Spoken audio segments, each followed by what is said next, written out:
Hello दोस्तों, आप सुन रहे हैं सुपर न्यूज भोजपुरी में। स्वागत है। खेसारी लाल यादव जी का एक और छठ गीत का टीजर लॉन्च हो गया है।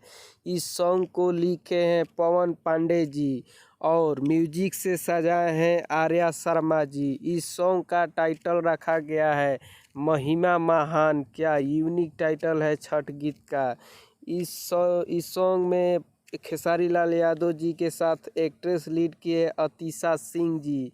इस सॉन्ग को सारेगामा हम भोजपुरी यूट्यूब चैनल पर 24 अक्टूबर को सुबह 7 बजे फुल एचडी वीडियो रिलीज कर दिया जाएगा। जाइए इस सॉन्ग को खूब सारा प्यार आशीर्वाद दीजिए और ब्लॉकबस्टर सॉन्ग कीजिए। यानी कि 2022 का सबसे हाई लेवल का इसको वीडियो शूटिंग किया गया है। ऐसा ही खेसारी लाल यादव जी का न्यूज़ अपडेट लेने के लिए इस चैनल को सब्सक्राइब करें और बेल आइकन घंटी प्रेस करें।